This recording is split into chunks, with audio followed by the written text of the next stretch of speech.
Origin of soil. आज अपना second lecture है और इसका टॉपिक है अपना ओरिजिन ऑफ सॉइल, मतलब सॉइल की उत्पत्ति कैसे, सॉइल की उत्पत्ति कैसे, ओरिजिन ऑफ सॉइल, या फिर अपन इसको बोल सकते हैं formation of soil, formation of soil. ये चीज पढ़ने से पहले अपन पढ़ते हैं जियोलॉजिकल साइकिल। जियोलॉजिकल साइकिल क्या होता है वो अपन देखते हैं। जियोलॉजिकल साइकिल,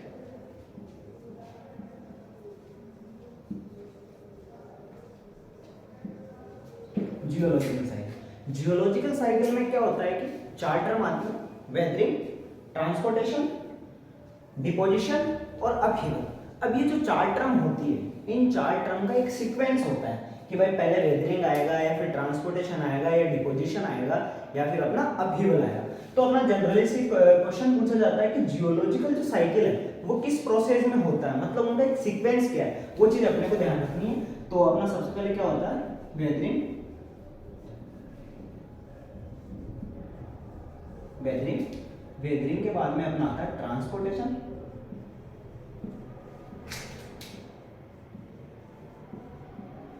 और ट्रांसपोर्टेशन के बाद में आता है अपना डिपोजिशन,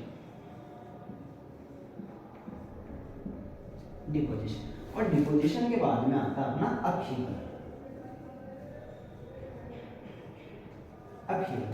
और जैसे ये साइकिल पूरा कहां पे आके खत्म होगा, वेदरिंग में जब ये वापस आ जाएगा तो अपना जियोलॉजिकल साइकिल कंप्लीट हो जाएगा।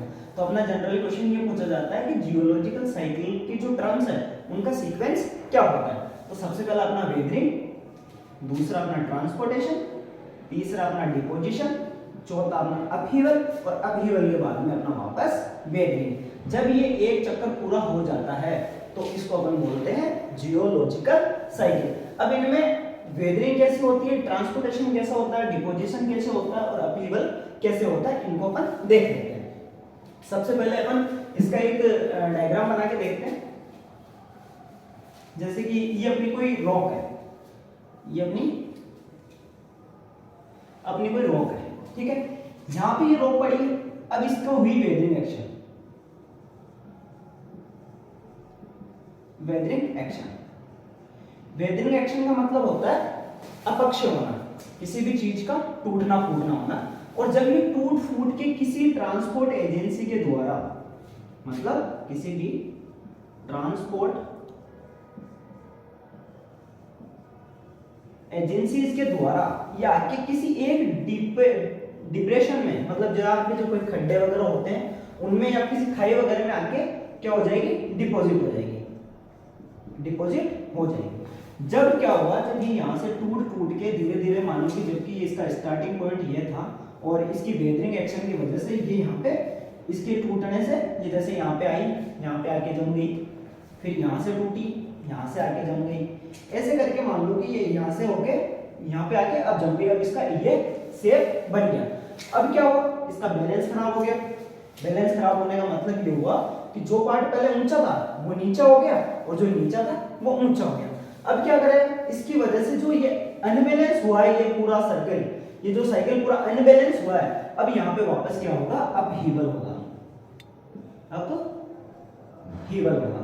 अपहीवल का मतलब क्या होता है, उथल पुथल होना। जब ये उथल पुथल होगी तो ये वापस किस में आ जाएगी, अपनी वेदरिंग एक्शन में आ जाएगी। तो ये अपना क्या है, geological cycle.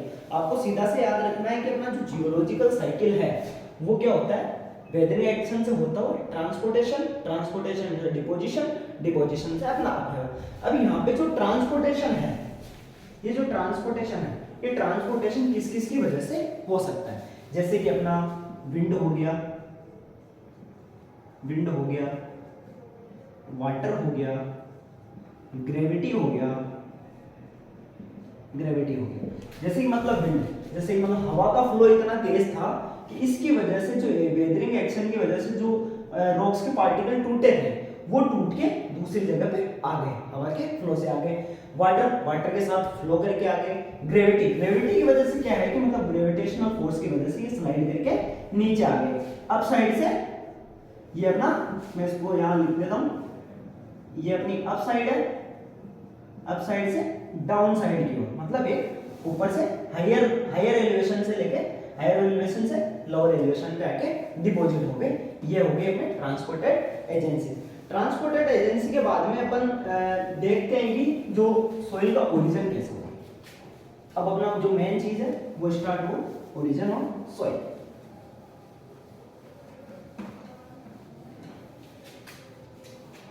Origin of soil क्या होता है कि अपना किसी भी रॉक्स का फिजिकल डिसइंटीग्रेशन और केमिकल डिकम्पोजिशन की वजह से जो डिसइंटीग्रेशन हो रहा है, जो वेदरिंग एक्शन हो रही है, उसकी वजह से जो पार्टिकल्स अपने को मिल रहे हैं, जैसे कि केमिकल डिकम्पोजिशन की वजह से अपने को ऑर्गेनिक मैटर मिल रहा है, ऑर्गेनिक मैटर का जो केमिकल डिकम्पोजिशन हो रहा है उसकी वजह से अपने को कुछ जो सॉइल है वो मिल रही है।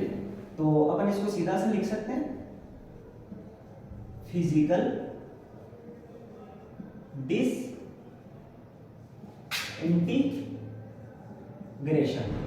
डिसइंटीग्रेशन को अपन हिंदी में बोले तो इसको बोलते हैं विघटन। विघटन मतलब फिजिकल डिसइंटीग्रेशन। इस फिजिकल डिसइंटीग्रेशन को बोल और दूसरा नाम क्या बोला जाएगा? मैकेनिकल। मैकेनिकल डिसइंटीग्रेशन और chemical decomposition. Chemical decomposition of organic matter. इनकी वजह से क्या हुआ, अपना सीधा सा अपन देख लेते हैं कि जो फिजिकल डिसइंटीग्रेशन है और अपना केमिकल डिकम्पोजिशन है उसकी वजह से अपनी किसी रॉक्स का ये हुआ है, तो उसकी वजह से अपने को ये मिलता है। इसकी मैं सीधी सी एक लाइन में आपको डेफिनेशन बोलूं तो ये अपना क्या हो गया, फिजिकल और chemical disintegration of rocks and chemical decomposition of organic matter. अब यहाँ पे ये ऑर्गेनिक मैटर है। अब अपन जान लेते हैं कि भाई ऑर्गेनिक सॉइल कौन कौन सी है। ऑर्गेनिक सॉइल कौन कौन सी है?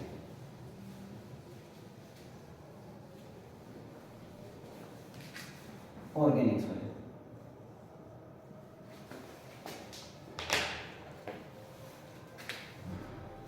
Organic soil organic soil organic soil अपने बेसिकली अपने पास तीन है, पीट, मॉक एंड ह्यूमस। अब जो पीट है और मक है और ह्यूमस है ये अपने पास ऑर्गेनिक सॉइल। जनरली एक क्वेश्चन पूछा जाता है कि कुमुलस सॉइल क्या होती है? कौन सी? कुमुलस।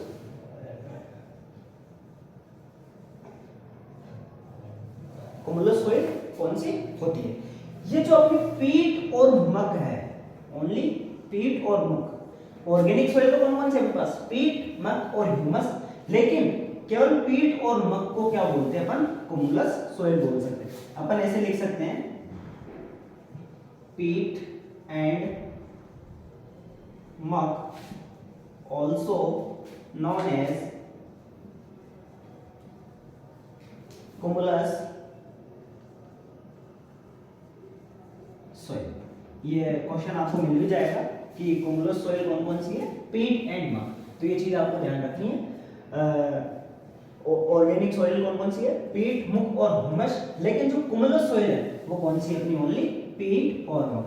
मतलब ये ध्यान रखना है कि कुमुलस सॉइल में कौन कौन सी सॉइल आती है अपने पास? पीट और मक आती है। अब अपना जो अभी अपन ने पढ़ा था जियोलॉजिकल साइकिल, जियोलॉजिकल साइकिल में अपन ने एक टर्म पढ़ी थी वेदरिंग। अब वो वेदरिंग कितने टाइप की होती है वो चीज अपन देखेंगे। वेदरिंग अपने पास बेसिकली दो टाइप की होती है, फिजिकल और केमिकल। जो फिजिकल वेदरिंग होती है उसको अपन मैकेनिकल वेदरिंग भी बोलते हैं, और जो अपने पास केमिकल जो वेदरिंग है उसको अपन केमिकल डिकम्पोजिशन भी बोलते हैं।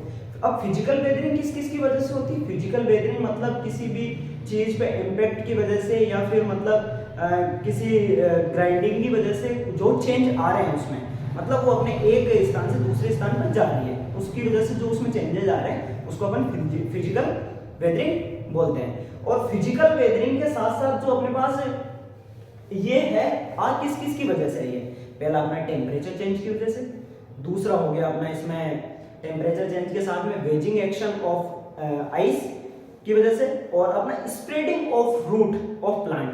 जो प्लांट है उसकी जड़ों का फैलना, जिसकी वजह से कोई रॉक्स टूट रही है उसकी वजह से। और एब्रेशन, एब्रेशन का मतलब यहाँ पे हो गया रगड़ की वजह से, रगड़ है। तो अपन यहाँ पे देख लेते हैं सबसे पहले वेदरिंग।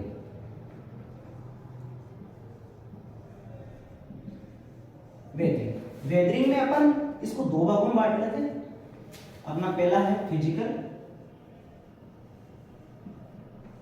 फिजिकल और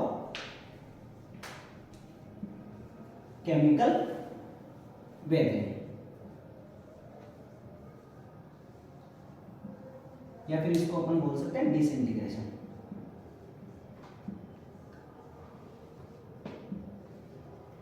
डिसइंटीग्रेशन ये अपने पास पहली टाइप की वेदरिंग हो गई, और दूसरी है अपने पास chemical, chemical weathering. Chemical weathering अपने पास जनरली क्वेश्चन पूछा जा सकता है कि भाई वेदरिंग कितने टाइप के, दो टाइप के, एक फिजिकल और एक केमिकल। अब जो अपने पास फिजिकल वेदरिंग है वो किस किस की वजह से आ सकती है? ड्यू टू टेम्परेचर,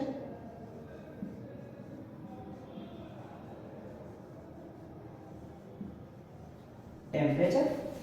दूसरा अपने पास waging action,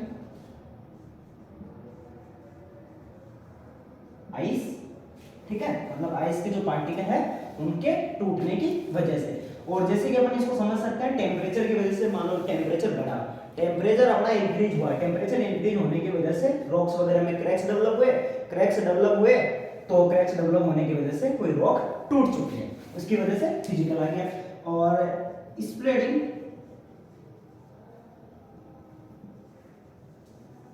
spreading of root of plant, spreading of roots of plant, इसकी वजह से आ गया। और अपना चौथा है एब्रेशन, एब्रेशन। अब अपन इनमें से एक एक को समझ लेते हैं। टेम्परेचर का आपको पता ही चल गया कि टेम्परेचर इंक्रीज होने की वजह से किसी भी पार्टिकल्स वगैरह टूट जाते हैं, वेजिंग एक्शन, आइस के पार्टिकल्स टूटने की वजह से। Spreading of roots of plant, इसको अपन समझ लेते हैं एक बार। स्प्रेडिंग ऑफ रूट, जैसे कि मान लो ये अपने पास कोई रॉक्स वगैरह है या फिर कोई सॉइल का स्ट्रेटा है, तो इसमें मान लो कि ये अपना प्लांट है, ये प्लांट अपना ग्रो कर रहा है, ये अपना प्लांट है, ये प्लांट अपना ग्रो कर रहा है। अब जो इसकी जो जड़ें हैं, जो रूट्स हैं, वो रूट्स क्या फैल रही है, ये फैल रही है। इनके फैलने की वजह से मान लो यहाँ से आएगी तो यहाँ की सोइल क्या करेगी, हट जाएगी, ये रॉक्स हट जाएगी, इसकी वजह से ये टूट के बिखर जाएगा और इसका क्या हो जाएगा अपने पास फिजिकल डिसइंटीग्रेशन। ये तो इसके रीजन हो गए कि किस किस की वजह से ये आ रही है। अब इसके साथ में देख लेते हैं अपन केमिकल वेदरिंग। केमिकल वेदरिंग किसकी वजह से हुई? केमिकल डिकम्पोजिशन की वजह से, डिकम्पोजिशन,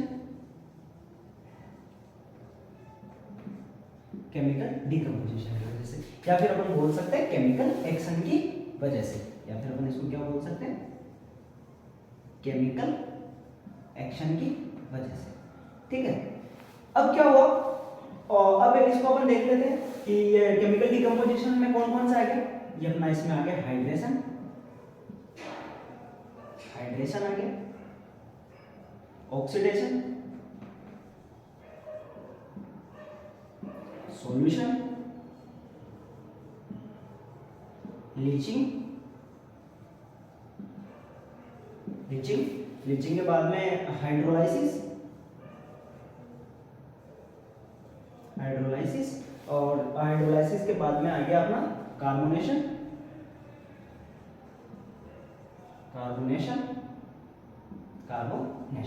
ये अपने इसमें कितने आ गए, 6। हाइड्रोलाइसिस, ऑर्गेनिक, ये आ गया leaching, solution, carbonation, hydration, oxidisation और रिडक्शन।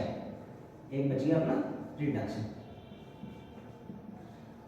सीधा सा क्वेश्चन आपसे ये पूछा जाएगा केमिकल वेदरिंग में कौन कौन से फैक्टर आते हैं? Hydration, oxidisation, solution, leaching, hydrolysis, carbonation और रिडक्शन। ये 7 फैक्टर केमिकल वेदरिंग में आते हैं, ये मेन रोल निभाते हैं। और इसमें अपने किसने 4, due to temperature, wedging action of ice, spreading of roots, और प्लांट और एब्रेशन ये आता है। ये चीज आप एक बार नोट कर लो, फिर इसका नेक्स्ट वो देखते हैं अपन।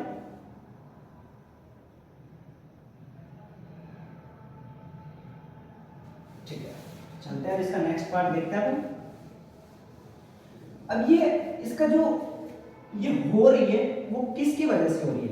ये है अपना क्यूज्ड बाई विंड, वाटर, ग्लेशियर। अब ये क्या है? विंड है। मान लो कोई यहाँ पे रॉक है, यहाँ पे विंड का इम्पैक्ट लगा, इम्पैक्ट की वजह से क्या हुआ? ये टूट गई। और ऐसे वाटर फ्लो हुआ, जब वाटर बहुत ही ज्यादा स्पीड में फ्लो हो रहा है तो इसको तोड़ देगा, इसकी वजह से ये डिपॉजिट कर जाएगा। और अब इसमें एक क्या होता है कि अपने पास फिजिकल और केमिकल, सॉरी मैंने यहाँ पे केमिकल गलत लिख दिया, ये मैकेनिकल है। मैकेनिकल केमिकल अपना उधर आ गया, फिजिकल और मैकेनिकल वेदरिंग या डिसइंटीग्रेशन। ठीक है, ये चीज होगी। अब इसमें क्या होता है कि जो पार्टिकल है, आप सीधा सा जानते हो भाई, जो फिजिकल है, जो भौतिक राशि, जो भौतिक पदार्थ होते हैं उनके मतलब साइज वगैरह में चेंज वगैरह होता है, और मतलब वो किसी और दूसरे पदार्थ में कन्वर्ट नहीं होते, वही उन्हीं का एक छोटा मोटा रूप बन जाता है। तो ये क्या होता है कि जो पार्टिकल जो इनके पेरेंट रॉक पे था, जैसे मान लो ये इनके पेरेंट रॉक है, मतलब यहाँ से इनका फॉर्मेशन हुआ और यहाँ पे है, और ये किसी वेदरिंग एक्शन की वजह से टूटे और मान लो ये यहाँ पे आ गए। तो अब ये है ना, जो जैसी इनकी प्रॉपर्टी यहाँ पर है, इस पर है, जो प्रॉपर्टी यहाँ पर है, जो प्रॉपर्टी इनकी यहाँ पे है, वही प्रॉपर्टी कहां पे मिलेगी? यहाँ पे, मतलब सेम प्रॉपर्टी। तो मैं इसको लिख सकता हूं, इनका जो पार्टिकल कंपोजिशन है, अपन लिख सकते हैं इसको पार्टिकल कंपोजिशन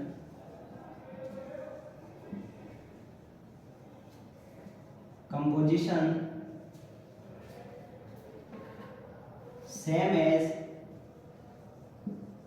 पेरेंट रॉक। मतलब मैं ऐसे कह सकता हूं कि जो इनका जो पार्टिकल कंपोजिशन है वो पेरेंट रॉक के समान ही होता है, इसमें कोई अपने पास केमिकल एक्शन नहीं होती है।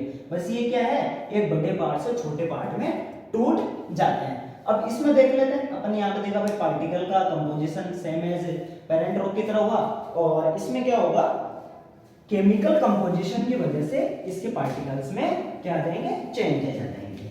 फिजिकल में कोई चेंजेस नहीं आएगा, वो पेरेंट रॉक के अकॉर्डिंग ही रहेंगे, लेकिन केमिकल में केमिकल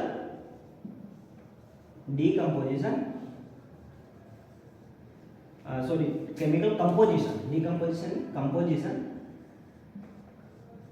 केमिकल कंपोजिशन की वजह से पार्टिकल्स में क्या आ जाएगा?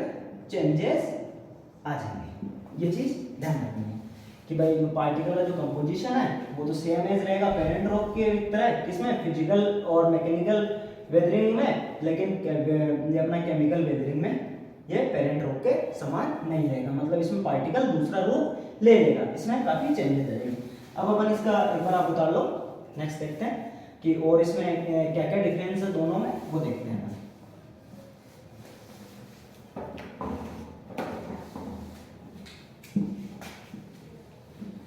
अब ये तो हो गया इनमें ये हो गई, लेकिन अब अपन इसमें देखते हैं कि ये किस किस तरह के पार्टिकल को प्रोड्यूस करते हैं। अपन फिजिकल में देखते हैं, ये अपना जो फिजिकल एक्शन वाला है, ये वाला अपने को बल की पार्टिकल देता है।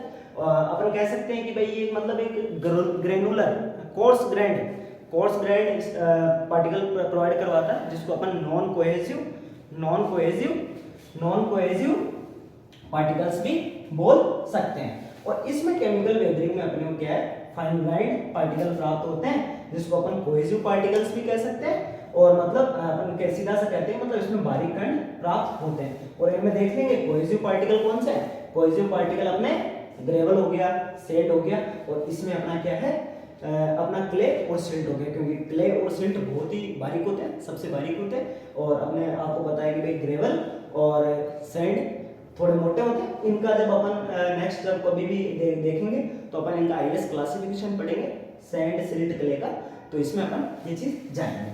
तो अपन इसमें लिख सकते हैं इट इज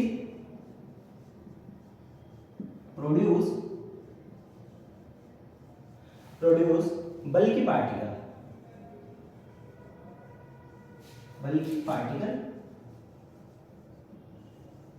और we can say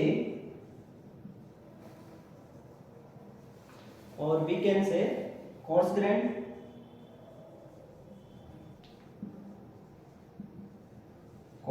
पार्टिकल, और कोर्स ग्रेन्ड पार्टिकल को ही अपन नॉन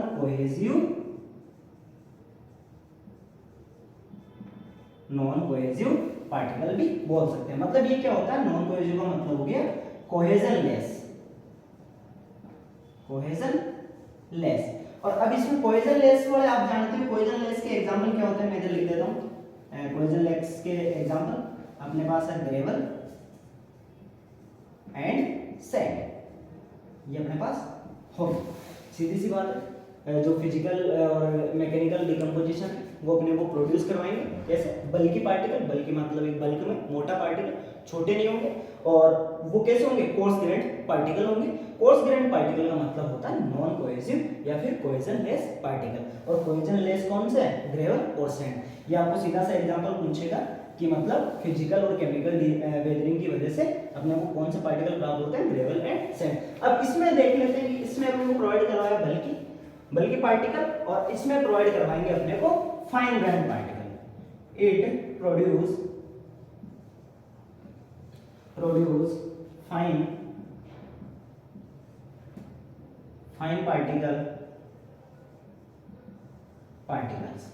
फाइन पार्टिकल्स प्रोवाइड करवाते हैं। और वी कैन से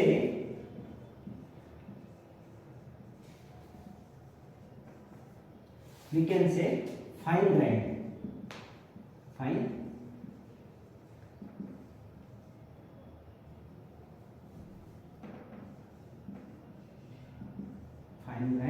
पार्टिकल। अब अपने को पता है कि भाई फाइन ग्रेन्ड पार्टिकल कौन से होते हैं, कोहेसिव पार्टिकल। कौन से, कोहेसिव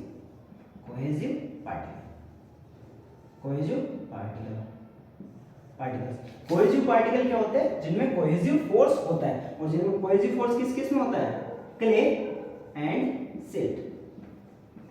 ये इसके दो एग्जांपल है, आप इसको उतार लो।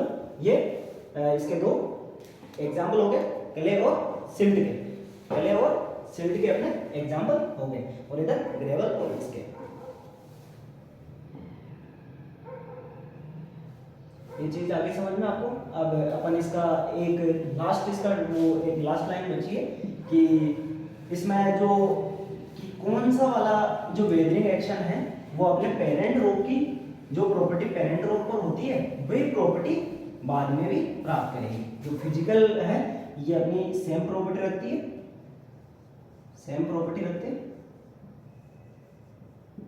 प्रॉपर्टीज रखती है, लेकिन ये नहीं रखती। मतलब जो इसकी जो पेरेंट रॉक है उसकी तरह ये प्रॉपर्टी नहीं रखती है, लेकिन ये वाली रखती है। ये यहाँ पे अपना कंप्लीट हो गया कि वेदरिंग क्या होती है। अब अपना नेक्स्ट टॉपिक है सॉइल। अपन देखते हैं कि सॉइल है वो कितने टाइप की है, वो चीज अपन देखते हैं। सबसे पहले सॉइल के जो कौन सी सॉइल है, जैसे एलुवियल सॉइल हो गई, क्लूवियल सॉइल हो गई, मैराइन सॉइल हो गई, लैकेस्ट्राइन सॉइल हो गई। इन सॉइल को पढ़ने से पहले अपन एक बार ये देख लेते हैं कि किस टाइप से की है, कि भाई जैसे रेजिडुअल है या फिर ट्रांसपोर्टेड है, वो चीज देख लेते हैं। सॉइल है, सॉइल को अपन दो पार्ट में मैं डिवाइड कर देता हूँ। एक अपना रेजिडुअल और दूसरा अपना ट्रांसपोर्टेड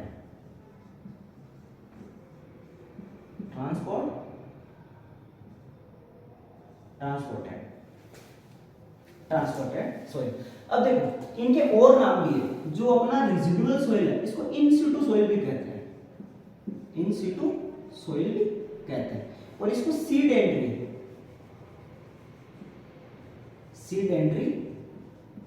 सॉइल भी कहते हैं। मतलब आपको क्वेश्चन में ऐसे आ जाएगा कि भाई रेजिडुअल सॉइल, इन सिटू सॉइल और सीड एंट्री सॉइल, ये तीनों एक ही है। ये तीनों क्या है, एक ही है। रेजिडुअल सॉइल, इन सिटू सॉइल और सीड एंट्री सॉइल, ये तीनों सॉइल अपना एक ही है। मतलब इन तीनों के मीनिंग एक ही है। या तो रेजिडुअल बोल लो, या फिर इसको इन सिटू बोल लो, या फिर इसको सीडेंटरी बोल लो। अब यहाँ पे ट्रांसपोर्टेड को बोलते हैं अपन सेडिमेंट्री, सेडिमेंट्री सोइल। मतलब ट्रांसपोर्टेड जो सोइल है उसको अपन सेडिमेंट्री सोइल भी बोलते हैं। रेजिडुअल, इन सिटू और सीडेंटरी ये तीनों एक ही टाइप की सोइल है, और ये अपने जो या तो इसको ट्रांसपोर्टेड बोल लो या फिर सेडिमेंट्री सोइल बोल लो। रेजिडुअल सोइल और इन सिटू सोइल और सीडेंटरी सोइल, ये अपने पास सोइल्स के टाइप है। अब अपन रेजिडुअल सोइल किसको बोलेंगे और या फिर ट्रांसपोर्टेड सोइल किसको बोलेंगे, ये अपने पास नेक्स्ट क्वेश्चन आता है कि मैं रेजिडुअल सोइल किसको बोलेंगे और ट्रांसपोर्टेड सोइल किसको बोलेंगे। सबसे पहले अपन देख लें ट्रांसपोर्टेड सोइल। ट्रांसपोर्टेड सोइल क्या होती है, जैसे कि मान लो ये कोई रॉक है, ये रॉक है, ठीक है, यहाँ पे रॉक है, मान लो ये हाई एलिवेशन है, हाई एलिवेशन पे रॉक पड़ी, या मान लो कोई से भी एलिवेशन पे रॉक पड़ी, ये है। यदि ये रॉक की वेदरिंग एक्शन जो अपन ने जियोलॉजिकल साइकिल पढ़ा था, यदि उस वेदरिंग एक्शन की वजह से ये किसी ट्रांसपोर्टेड एजेंसी की वजह से, किसकी वजह से, ट्रांसपोर्टेड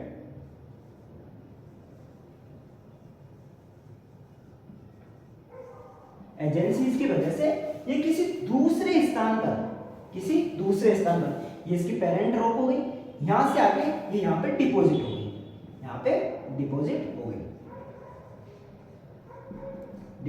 हो गई। मतलब अपनी पेरेंट रॉक से किसी ट्रांसपोर्टेड एजेंसी के थ्रू किसी दूसरे स्थान में जाके डिपॉजिट हो गई। मतलब ये अपने पेरेंट रॉक पे नहीं रहती है, ये दूसरी जगह जाके ट्रांसपोर्ट हो जाती है, मतलब डिपॉजिट हो जाती है ट्रांसपोर्ट एजेंसी की वजह से। तो इसको कौन बोलते हैं, ट्रांसपोर्टेड या फिर सेडिमेंट्री सोइल। अब रेजिडुअल सोइल का मतलब ये है कि मतलब वहीं ही रहना। रेजिडुअल सोइल जैसे मान लो ये पेरेंट रॉक है, ये रॉक है और ये इसका पेरेंट पार्ट है, पेरेंट रॉक है। मान लो कोई वेदरिंग एक्शन हुई, इसकी वजह से ये क्या हुआ, इसके पेरेंट रॉक पर ही जम गए। मतलब ये किसी ट्रांसपोर्ट एजेंसी की वजह से,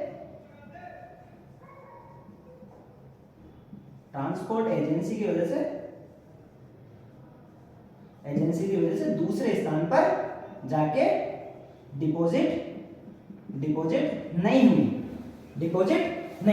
ये यहीं पे रहेगी। इसको अपन बोलते हैं रेजिडुअल सोइल या इन सिटू सोइल या फिर सीडेंटरी सोइल। अब इसमें अपन देख लेंगे कि रेजिडुअल सोइल कौन कौन सी है, ट्रांसपोर्टेड सोइल कौन कौन सी है। अब इसमें यहाँ पे अपन एक चीज यहाँ पे देखना है कि ट्रांसपोर्ट एजेंसीज कौन कौन सी होती है। ये होती है अपने पास विंड है, विंड की वजह से भी ट्रांसपोर्ट हो सकती है, इसके विंड की वेलोसिटी की वजह से और वाटर के फ्लो की वजह से, और इसके साथ में अपना ग्रेविटी का भी मेन रोल होता है। जैसे कि मान लो जैसे कि ये अपने पास कोई पेरेंट रॉक है, यहाँ पे अपने पास वेदरिंग एक्शन हुई, यहाँ से टूट के ये मतलब हाई एलिवेशन से लोअर साइड में आ गई, किसकी वजह से, ग्रेविटी फोर्स की वजह से। तो इसको अपन बोलते हैं ग्रेविटी ट्रांसपोर्टेड सोइल, ठीक है। अब देखते हैं अपन ट्रांसपोर्टेड जो ये है कि एक बार आप इसको नोट कर लो, फिर देखते हैं अपन इसको आगे।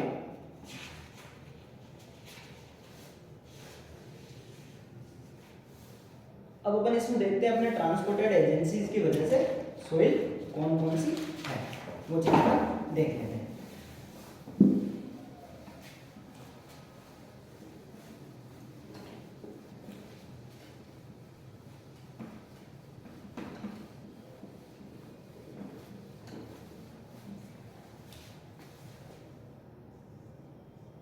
According to transported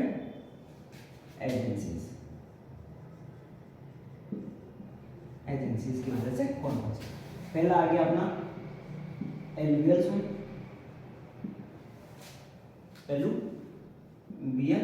सोइल, ठीक है। दूसरा आ गया अपना लैकेस्ट्राइन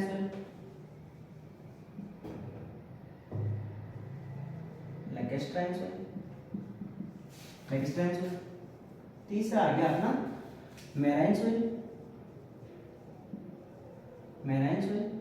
ठीक है। चौथा आ गया अपना एयोलाइन सोइल,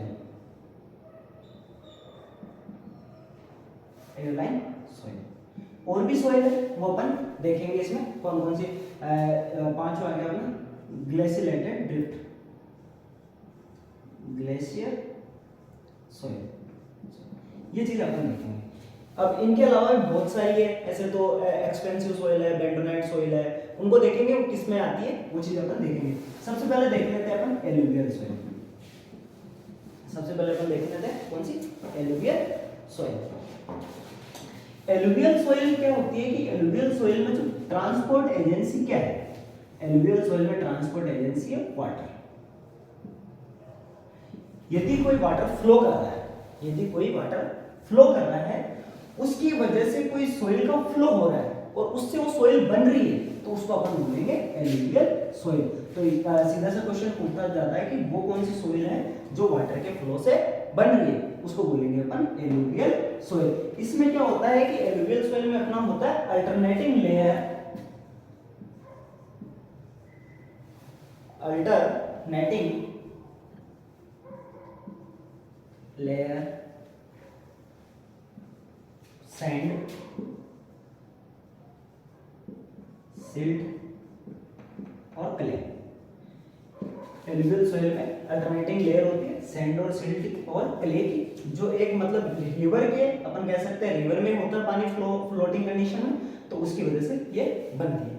दूसरा अपने पास है क्लूवियल सॉइल, ये हो गया अपने पास दूसरा, अपने पास क्लूवियल, दूसरा अपने पास है कोलुवियल सॉइल, कोलुवियल सॉइल, क्लूवियल सॉइल का मतलब क्या है कि जिस सॉइल का ट्रांसपोर्टेशन ग्रेविटी एक्शन की वजह से हो रहा है, ग्रेविटी एक्शन की वजह से हो रहा है। अब ग्रेविटी एक्शन में क्या रोल आएगा, gravity force, gravitational force, gravitational force का इसमें मेन रोल होता है।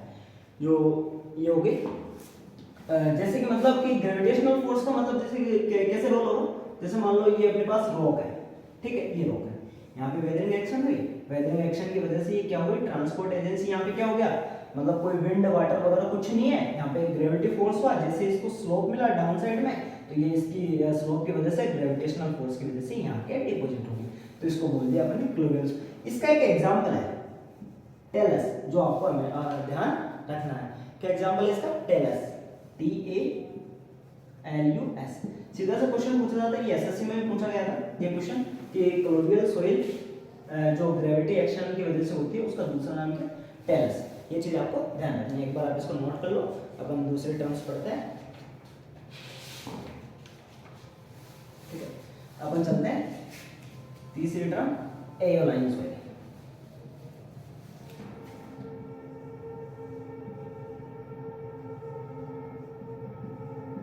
एओलाइन सॉइल, इस सॉइल का दूसरा नाम इयोलाइन भी है, इसको इयोलाइन भी बोला जाता है, ठीक है। ये चीज आपको ध्यान रखना है। ये इसमें ध्यान ये रखना है कि किसकी वजह से हो रही है, विंड की वजह से, विंड की वजह से, या फिर अपन इसको बोल सकते हैं एयर की वजह से। जनरली इनका जो वेलोसिटी है, वेलोसिटी उसकी वजह से ये होगी एओलाइन सॉइल, मतलब विंड वेलोसिटी की वजह से हो रही है, मतलब जैसे जैसे हवा चले उसकी वजह से ये फ्लो कर रही है, इसको बोलेंगे अपन एओलाइन सॉइल। इसमें अपने पास दो सॉइल आती है जनरली, अपन देखेंगे, एक आता सैंड ड्यून, सैंड ड्यून, और दूसरी है अपने पास लोइस, लोइस का लोइस, LOES।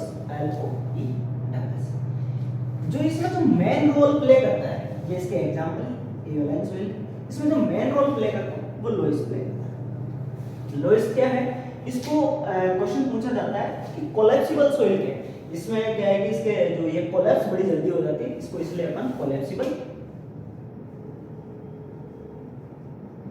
इसको कोलैप्सिबल सॉइल भी बोल सकते हैं। ये चीज मेन आपको ध्यान रखने लायक है कि मतलब कौन सी सॉइल को कोलैप्सिबल सॉइल भी बोला जाता है, ये चीज अपने को ध्यान रखनी है। और एक इसमें इसका साइज जरूर ध्यान रखना है कि इसका जो साइज होता है वो साइज कितना है, साइज कितना है। इसका साइज है अपने पास 0.01 mm से 0.05 mm के बीच इसका अपने पास साइज होता है। ये चीज अपने को ध्यान रखनी है। आप एक बार इसको उतार लो।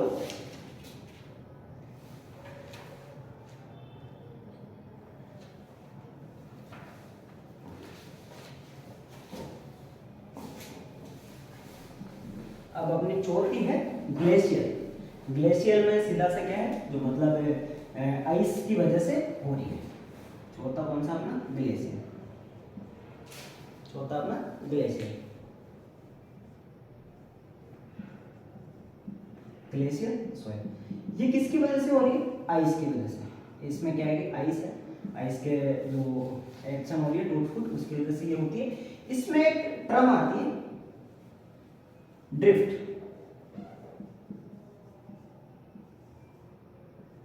ड्रिफ्ट ये एक टर्म है, इसको बोलते हैं अपन डायरेक्ट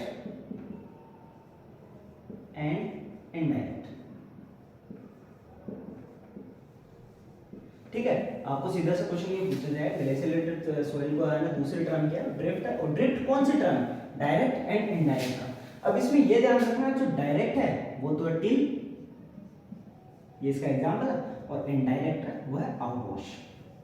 आउट वॉश ये चीज आपको ध्यान रखनी है। जो ड्रिफ्ट है, ड्रिफ्ट किसकी टर्म है, ग्लेशियर सॉइल की है, जिसमें ये कौन सी टर्म है, डायरेक्ट एंड इनडायरेक्ट, ये दोनों टर्म है। लेकिन इसमें जो डायरेक्ट है वो टिल है और इनडायरेक्ट वो आउट वॉश है। ये चीज अपने को ध्यान रखनी है। एक बार उतार लो आप।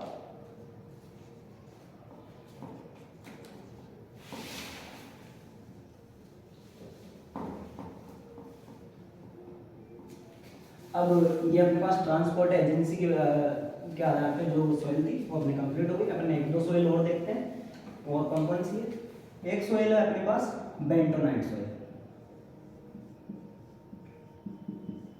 बेंटोनाइट सॉइल, बेंटोनाइट जो सॉइल है ये अपने पास एक क्ले का ही टाइप होती है। क्या होती है, टाइप ऑफ क्ले।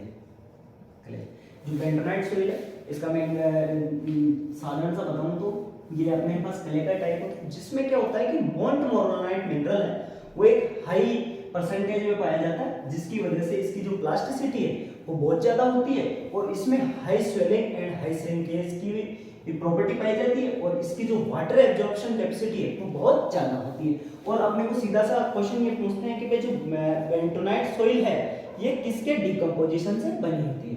ये अपने पास बनी होती है वोल्केनिक ऐश के डिकम्पोजिशन की वजह से। ये सीधा सा ध्यान रखना, ये किससे बनी होती है, वोल्केनिक ऐश के डिकम्पोजिशन से। डिकम्पोजिशन से ये बनती है। इसमें हाई परसेंटेज में क्या पाया जाता है, मोंटमोरोनाइट मिनरल।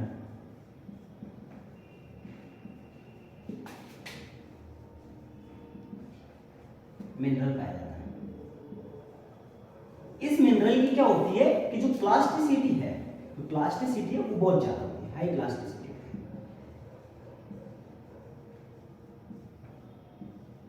इसकी क्या होती है, हाई प्लास्टिसिटी होती है। ये चीज ध्यान रखना। इस मिनरल के होने की वजह से इसमें हाई श्रिंकेज,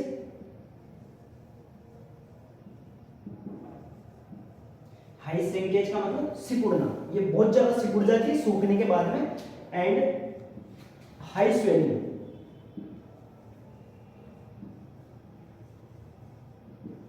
मतलब ये जैसे ही पानी के कांटेक्ट में आती है इसमें बहुत ज्यादा स्वेलिंग हो जाती है, और इसकी हाई वाटर एब्जॉर्प्शन कैपेसिटी भी होती है। हाई वाटर एब्जॉर्प्शन कैपेसिटी भी होती है, कैपेसिटी भी होती है। ये चीज ध्यान रखना आपको। जो बेंटोनाइट सॉइल है वो एक क्ले का ही टाइप है, और ये वोल्केनिक ऐश के अपने डिकम्पोजिशन से बनती है, और इसमें हाई वाटर एब्जॉर्प्शन कैपेसिटी होती है, और हाई श्रिंकेज और हाई स्वेलिंग होती है। ये किसकी वजह से होती है, इसमें मोंटमोरोनाइट मिनरल की वजह से होती है। अब उतार लो इसको एक बार। अपन नेक्स्ट पढ़ते हैं black cotton soil.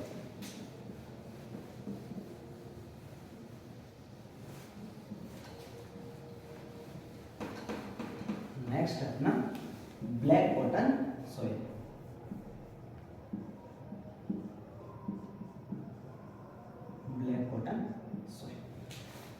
Black cotton soil है, ब्लैक कॉटन सोइल है, ये अपनी सबसे पहले तो ये कौन सी सोइल है, ये अपनी रेजिडुअल सोइल है, रेजिडुअल सोइल है। और ये ब्लैक होने की वजह से इसको ब्लैक बोला जाता है। और जो इसमें कॉटन है, कॉटन की जो खेती है वो बहुत ज्यादा होती है, कॉटन की खेती बहुत ज्यादा होती है, इसलिए इसको अपन क्या बोलते हैं, ब्लैक कॉटन सोइल कहते हैं। और इसमें ये बनती किससे, बालास्ट और ट्रैप से, ballast ballast basalt, sorry basalt से बनती है, बेसाल्ट एंड ट्रैप से, ट्रैप से ये बनती है, ठीक है। इनके डिपोजिशन से बनती है, इनके डिपोजिशन से बनती है।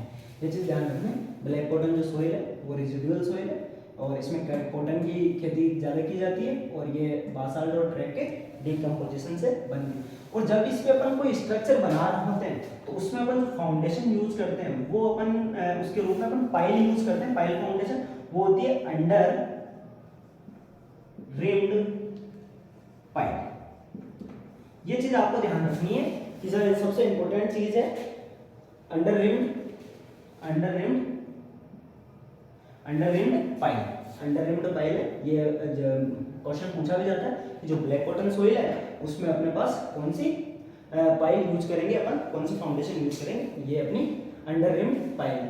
ये अपना टॉपिक आज यहीं खत्म होता है, अपन नेक्स्ट टॉपिक और किसी और चीज पे लेके आएंगे। एंड थैंक यू, और आपको अच्छा लगे लाइक करना, शेयर करना, सब्सक्राइब करना। Once again thank you.